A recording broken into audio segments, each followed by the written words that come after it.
muchos de los inversores y los traders están preocupados ya que el S&P 500 y el Nasdaq estarían registrando su cuarta semana consecutiva en pérdidas. Hay la posibilidad de que esto sea una trampa alcista para después empezar a caer a la zona de los $40,000. Debemos recordar que existe un miedo hacia una recesión en Estados Unidos. Después de haber tenido una semana en donde la fortaleza del dólar tuvo una caída el día lunes para posteriormente tener una pequeña recuperación, hemos visto a toda la renta variable recuperándose. Bitcoin topando los $62,000, el S&P 500 y el Nasdaq también teniendo ciertas recuperaciones en el precio. Y así como la fortaleza del dólar ha generado una recuperación al alza, hemos visto muchas caídas en todos los pares que se encuentran contra el dólar. Y un buen ejemplo es el eurodólar. Ciertos metales preciosos como el oro han generado una caída el día lunes y el día martes para después empezarse a recuperar, pero sin haber generado un nuevo máximo en toda esta semana. Como sabes, a continuación vamos a revisar cuáles son los fundamentales económicos más importantes para esta semana, que como verás tenemos muchos fundamentales a nivel de Estados Unidos, y también veremos las proyecciones de los activos más importantes que nosotros operamos. Mi nombre es Isaac Martínez, trader y analista, y este es el canal de Xchief. Bienvenido.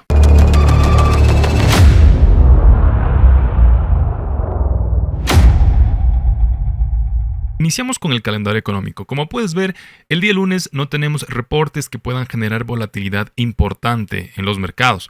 Sin embargo, de aquí volvemos el día martes a las 7:30 de la mañana con dos reportes importantes en Estados Unidos. Recuerda que las horas que vemos en todos estos reportes se basan en GMT-5, que explica para Quito, Lima, Bogotá. Día martes 7:30 tendremos los datos del IPP subyacente mensual y también los datos del IPP mensual, índice al precio del productor. El día miércoles 14 de agosto, 7:30 de la mañana, también en el mercado norteamericano, tendremos datos del índice del precio del consumidor, dato subyacente mensual, el dato mensual como tal y también el dato anual. Por último, tenemos el día jueves, 7:30 de la mañana también, a nivel de Estados Unidos, datos relacionados con las ventas minoristas subyacentes mensual, las ventas minoristas a nivel mensual también, y las solicitudes de subsidio por desempleo. De estos datos yo considero que los más importantes que hay que darle seguimiento son los que aparecerán el día miércoles, ya que los datos del índice del precio del consumidor suelen tener un poco más de relación con la inflación y suelen ser datos que pueden generar más movimiento en los mercados financieros. Adicionalmente, no olvides que los datos del subsidio por desempleo, si son apoyados por alguno de estos dos reportes económicos que estén a favor o en contra del dólar, puede también generarnos el día jueves movimientos importantes en la renta variable, por lo que probablemente también estos sean datos que tenemos que estar al pendiente. Hablemos ahora de los activos que más se han movido a lo largo de la semana. El día viernes fue un día relativamente tranquilo en comparación con todos los eventos turbulentos que tuvimos al principio de la semana. Las criptomonedas tuvieron una consolidación,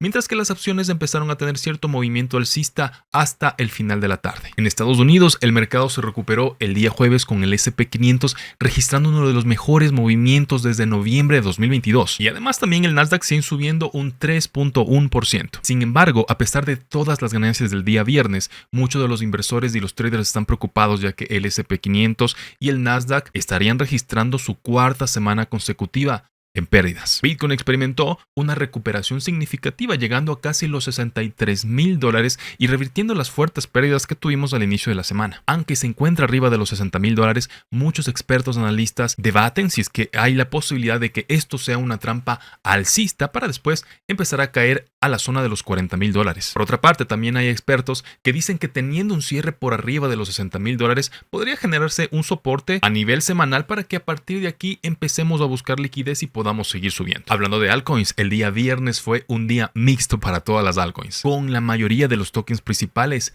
en verde. Ciertas monedas como por ejemplo Celestia, Cronos y Zcash experimentaron movimientos alcistas, mientras ciertas otras monedas como por ejemplo XRP tuvo una caída muy pequeña. La capitalización actual de todas las criptomonedas es ahora de $2.61 billones, mientras que la dominancia de Bitcoin se mantiene un poco por arriba del 56%. Y ahora también hablando un poco de por qué estamos teniendo estos movimientos tanto bajistas como alcistas, debemos recordar que existe un miedo hacia una recesión en Estados Unidos. Y esa causa no es la única que ha generado estos movimientos volátiles, sino también el desmantelamiento del carry trade del yen. Debido a esto, el día lunes se desplomó el oro desde los $2,440 por onza hasta los $2,365 por onza, aunque después a lo largo de la semana logró tener una recuperación hasta los $2,415. A pesar de un informe positivo sobre las solicitudes de subsidio por desempleo, que a su vez impulsó el optimismo en los mercados, el oro no pudo superar la resistencia de los $2,430 por onza. Muchos expertos están de acuerdo de que podríamos tener una consolidación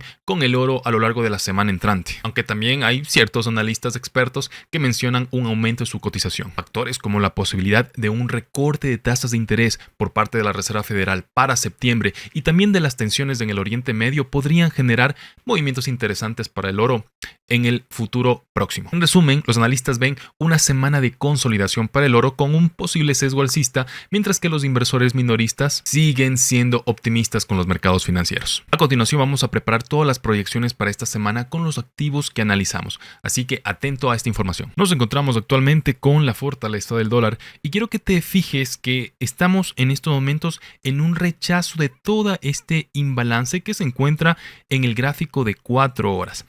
En el caso de que nosotros nos mantengamos con esta fortaleza del dólar, digamos que tengamos reportes positivos a lo largo de la semana, es muy probable que el dólar empiece a generar este movimiento alcista y que mantenga ese objetivo que habíamos trazado en la zona de los 103.725.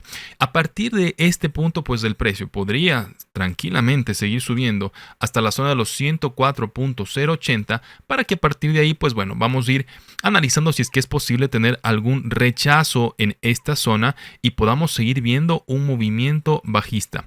Yo siempre les recuerdo que es importante ver todo el contexto del movimiento que estamos analizando.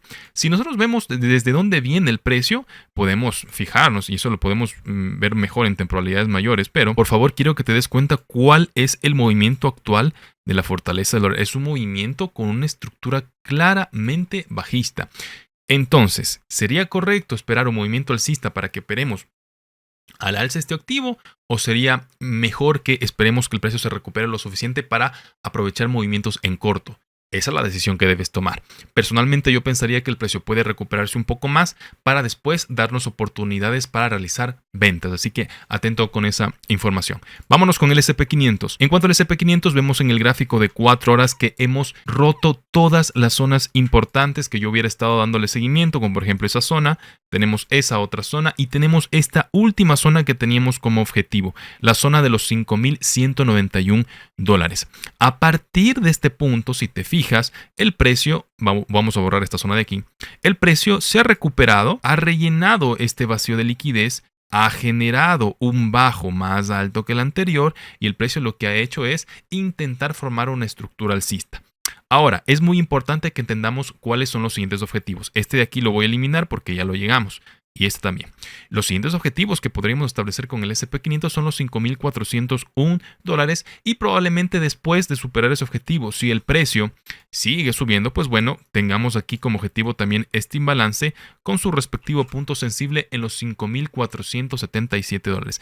Esas serían dos zonas que yo estaría buscando a lo largo de la semana si mi objetivo sea operar el S&P500. Y en el Nasdaq se aplican cosas similares y de hecho, si es que tú le echas un ojo al Nasdaq, vas a tener ciertos objetivos alcistas también para esta semana. Con el euro dólar, yo les había comentado la anterior semana de que el objetivo del euro dólar era que el precio pueda regresar a este imbalance y específicamente les había dicho al 1.08500 hasta este punto para que el precio pueda obtener suficiente liquidez, suficiente gasolina y a partir de aquí este par puede empezar a subir.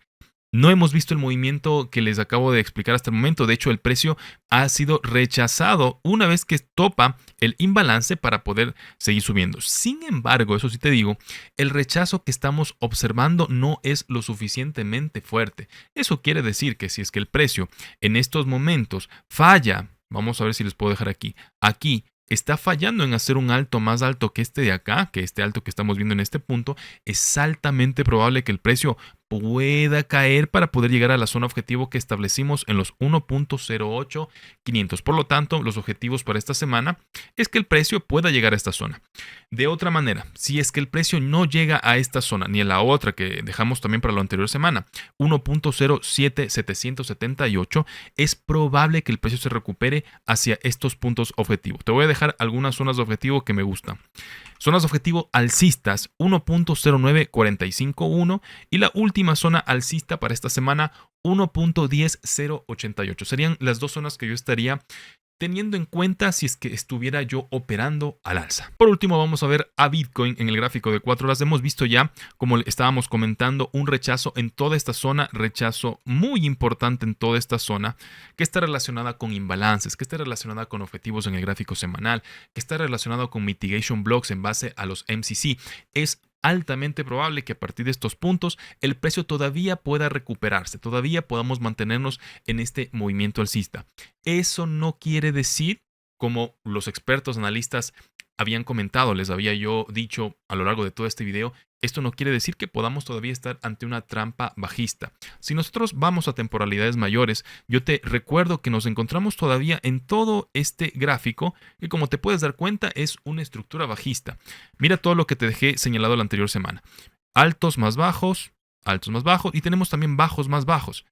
Sumándose bajos más bajos, este de aquí y también este de aquí que se dio esta semana. Por lo tanto, no quiero que tú te mantengas en un sesgo alcista hasta que esta estructura se rompa al alza. Que como mínimo, te voy a dejar este objetivo, como mínimo tenemos que llegar a la zona de los 69.900, $70,000 para partir de ahí romper esa zona, lograr buscar liquidez en algún imbalance que pueda quedar aquí y de esa manera seguir subiendo. Si tú no ves este movimiento a lo largo de las siguientes semanas, no puedes mantenerte en un sesgo alcista, por lo menos a nivel estructural, a nivel objetivo con el precio. Te voy a dejar los objetivos que me gustaría tener para esta semana. Yo los mantendría alcistas, lógicamente. 65.656, objetivo del gráfico de 4 horas. Podríamos dejar un objetivo en la mitad, podríamos quedarnos por acá en los 66.825. Y por último aquí tenemos, lógicamente, el objetivo, permíteme seamos un poquito más exactos, en los $70,000 para que el precio pueda llegar a esa zona y probablemente ver algún movimiento de reacción, algo que nos permita tener en cuenta alguna caída nueva. Por otra parte, si nosotros estamos proyectándonos a la baja, a mí me gustaría dejarte estas zonas de aquí. El precio ya nos ha dejado varios imbalances a lo largo de todo el gráfico. Por lo tanto, nosotros podríamos tranquilamente estar buscando estos imbalances para operar. Primera zona objetivo del imbalance con zona altamente reactiva. Bueno, esa sería la segunda zona, los 56.133. Y la primera zona que el precio podría estar buscando son los 58.478. En el caso de que se rompan ambas zonas, nos queda únicamente, yo considero, la zona que se había establecido como el último mínimo en los $49.050. Por lo tanto, estas tres zonas serían las zonas fundamentales a tener en cuenta esta semana. Por lo tanto, estos tres objetivos serían los fundamentales a tener en cuenta esta semana si tú estás operando en ventas con Bitcoin. Ya vemos que se viene una semana muy interesante, tanto con los objetivos que estamos teniendo como por los reportes económicos que se vienen por parte de el mercado estadounidense. Te invito a que estés al pendiente de nuestro canal en el caso de que publiquemos un nuevo video a lo largo de la semana, hablando también un poco de todos los reportes que estamos teniendo y de los posibles movimientos fuertes que vamos a analizar. Espero que la información haya sido de tu utilidad y nos veremos en un próximo video aquí en el canal de Xchief. Hasta luego.